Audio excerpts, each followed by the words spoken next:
kapitalisme itu gagal, kita masih berpihak ke sana gitu. Nah, teman-teman wartawan bertanya pada saya tadi sebelum saya ke sini, siapa kira-kira ekonomi yang akan membawa gagas, bahasa sederhananya ekonomi konstitusi. Saya bilang begini, di sejumlah instansi pemerintah bergengsi, saya ulang ya, di sejumlah instansi pemerintah bergengsi, saya sudah menyampaikan apa yang saya sebut sebagai ekonomi konstitusi. Jadi bukan juga Karl Marx yang dituding-tuding sebagai komunisme gitu ya. Saya juga nggak mau disebut sebagai nanti wah kita ketinggalan zaman banget deh lo gitu.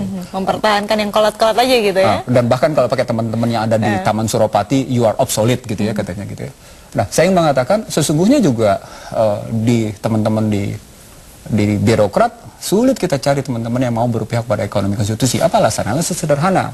Sejumlah peraturan, sejumlah hubungan bilateral atau hubungan multilateral dengan pihak-pihak asing gitu ya, itu sudah membuat Indonesia terperangkap dan terjebak ke dalam ekonomi neoliberal, sehingga memang diperlukan satu keberanian untuk kembali pada ekonomi konstitusi karena memang belum pernah ditegakkan. Jadi kalau sekarang isu itu kembali menguat, kenapa kemudian protes neoliberalisme itu demikian menguat? Karena memang terbukti gagal dia di mana-mana. NBR risetnya sudah jelas, 1,5 abad dia gagal gitu loh. Nggak usah lah pakai riset orang Indonesia, risetnya kapitalis aja deh. Lalu kemudian kenapa seolah-olah nanti ke depan ini begitu dipaksakannya untuk, ataupun tadi kata Abang sudah berjalan ya neolib ini kan, dan ke depan juga akan semakin nyata bahwa seolah-olah akan menuju ke situ. Aku nggak tahu ya, cuma mungkin pandangannya akan ke situ seperti itu. Mengapa? Anda menggunakan istilah dipaksakan, referensi sederhananya begini. Mari kita lihat pertemuan di Washington 1-2 November 2008. G20 lalu tiba-tiba orang bicara tentang pinjaman siaga. Mari kita lihat pertemuan di London 1-2 April G20. Tiba-tiba kita bicara relasinya stimulus fiskal yang konsepnya semuanya sama. Mari kita lihat kemarin Spring Meeting di Washington. Isinya sama. Isinya tentang liberalisme, kapitalisme. Kita lihat lagi pertemuan di Davos yang diprotes orang gak karu-karuan gitu ya. Lalu terakhir kita ngeliat bagaimana ADB menyodorkan pinjaman untuk kita gitu ya. Terakhir. Bahasa lainnya sesungguhnya siapapun pemerintah yang akan datang dari pertemuan-pertemuan sebelum terjadinya pemilu legislatif dan sebelum terjadinya pemilu presiden, Indonesia sudah dalam perangkap neoliberal. Karena itu diperlukan pemimpin yang punya keberanian untuk kembali pada ekonomi konstitusi. Kalau Anda tidak percaya, dalam presentasi saya di lembaga-lembaga pemerintah, saya membuktikan kok Indonesia sudah jauh diintervensi. Anda punya buktinya? Iya kok. Sudah jauh begitu? Sudah jauh dibukti. Jauh atau sudah amat sangat dalam? Financial agreement dengan ADB, financial agreement dengan Bank Dunia, bahkan begini. Tapi kan agreement itu, saya orang awam ya, agreement itu kan tidak selalu berdampak negatif. Mungkin juga kalau kita positive thinking, mungkin ada side effect-nya yang positif juga, Bang. Side effect-nya, positive thinking-nya. Ada. Orang kaya mungkin kaya, orang miskin mungkin miskin. How come you say that? Anda bisa lihat sekarang, kalau kita bilang sekarang kemiskinan berkurang sekian persen, faktanya kita tidak pernah bisa memperbaiki jalan raya, tapi kita bisa bangun jalan tol. Padahal pemerintahan sendiri mengambil bukti, studi perbandingan antara membangun jalan tol dengan membangun kereta api, jalur kereta api, jauh lebih murah membangun kereta api. Kenapa pemerintah bangun jalan tol? Neolib prinsipnya. Contoh sederhana itu jalan menuju bandara. Janji pemerintah apa yang dibangun? Jalan kereta, bukan jalan tol. Yang diselesaikan apa? Jalan tol. Itu bukti, nyata itu. Kenapa itu jadi bukti? Bukan karena kebutuhan, karena memang harusnya dibikinnya jalan tol. Apa kemudian Anda tidak bisa melakukan juga percepatan pembangunan double track yang namanya ke bandara? Ayo dong, biar fair kita jawabnya. Apa kemudian kita tidak bisa merancang mass rapid transportation tanpa kemudian mengemis pada bangsa lain? Sehingga kita harus memberikan lapangan kerja pada tenaga kerja asing lewat pinjaman program? Nggak fair dong. Kita mesti ngeliat dulu bahwa namanya bangsa ini itu juga punya pemikiran yang cerdas kok. Saya bilang begini deh, ada 3 sistem, tadi kan Anda di dalam pengantarnya menyebut ada sistem perekonomian gitu ya. Di dunia diakui 3 sistem perekonomian. Tadi disebut oleh Pak Hendra, komunis gitu ya. Sekarang dikembangkan juga kapitalisme. Yang ketiga sesungguhnya yang dilahirkan pada ekonomi konstitusi dan didengungkan sebagai pemikiran Soekarno-Hatta. Dan itu dicanangkan dalam posisi apa yang disebut dengan konferensi Asia Afrika. Dan itu terbunuh hanya dalam waktu singkat. Karena berikutnya dihajar habis-habisan. Tapi kalau kita baca bagaimana India, bagaimana Cina, bagaimana Amerika Latin, mereka ngakui kehebatan pemikiran Soekarno-Hatta. Dan mereka bilang, you are great in your mind, gitu. Tapi kemudian kita sendiri kalau rusak great gitu terus loh. kenapa hilang ya? Baik, kita jawab segmen 3 aja. Oke, Public Corner akan segera kembali untuk Anda. Segmen terakhir, pastikan Anda bersama kami di sini.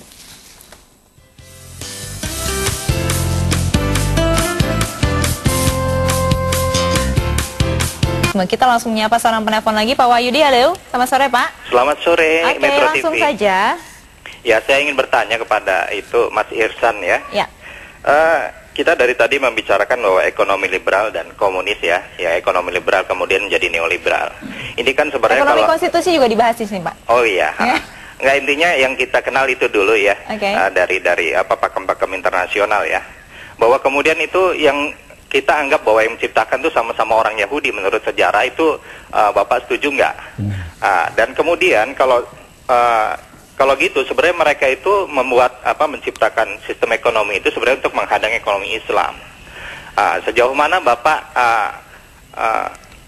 istilahnya menyetujui bahwa sebenarnya semua ekonomi yang menggunakan uang kertas sebagai pengganti atau ekonomi dalam hal ini adalah ilusi ya, dengan uang kertas itu adalah ilusi, itu adalah bahwa kita anggap aja bahwa itu adalah ekonomi liberal semuanya termasuk komunisme. Itu aja Pak. Terima kasih. Baik. Terima ya, pertanyaannya luar biasa karena memang itu salah satu perdebatan tua. Iya, sangat. Kalau kita buka internet pun itu menjadi perdebatan yang tapi anyhow, saya ingin mengatakan begini, Pak Wahyudi dan pemirsa Public Corner Metro TV. Dalam ekonomi barat yang dilahirkan oleh Yahudi, uang memang ilusi. Dan pada uang, menurut pemikiran barat, dipisahkan antara kewajiban dan kekayaan. Seseorang yang memegang uang itu punya kekayaan, tapi kewajibannya muncul pada moneter. Pada sistem Islam, uang itu menempel sekaligus antara kekayaan dan kewajiban. Karenanya digunakan dinar emas. Ya, sehingga yang berpengaruh ya hanya nilai tukarnya, emasnya tidak.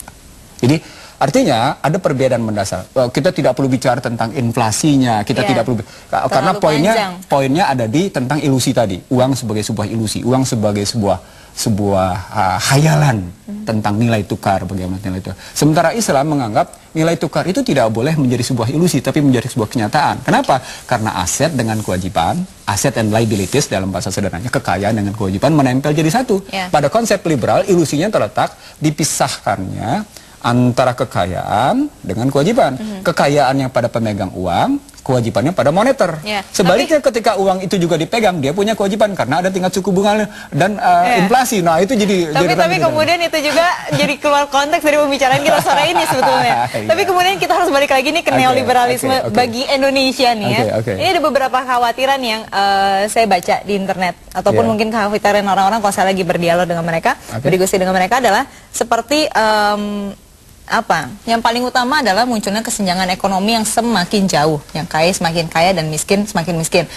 Mungkin itu pertanyaan yang paling mudah untuk dibuktikan, seperti itu atau gimana menurut Anda? Dalam sebuah diskusi yang dibuat oleh sebuah pendidikan cukup bergengsi di Jakarta, keynote speakernya Menteri Keuangan Sri Mulyani Indrawati. Paper saya berjudul Neoliberal Gagal dalam 3 hal, 3 penyakit klasik ekonomi klasik: pengangguran, kemiskinan, dan kesenjangan.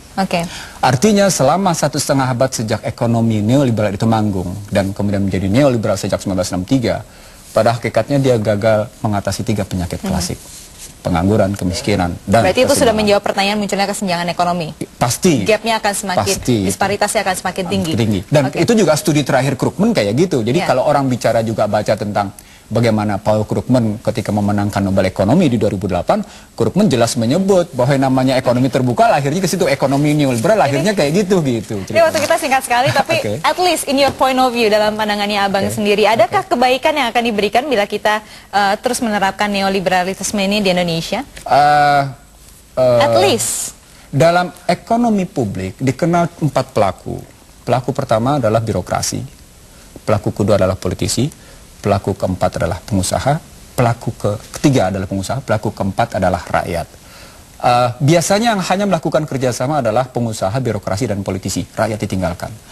Kalau Anda bertanya, in my point of view, harusnya politisi dan birokrasi berpihak kepada rakyat, bukan kepada pengusaha. Maka wujud yang menjadi bujur sangkar bukan segitiga lagi. Bukan sebuah segitiga, biasanya memang sepertiga. Dan di Amerika sekalipun dalam kasus terakhir tetap saja politisi, birokrasi dan pengusaha. Di Indonesia sama, politisi, birokrasi Jadi dan pengusaha. ada nggak kebaikannya untuk Indonesia?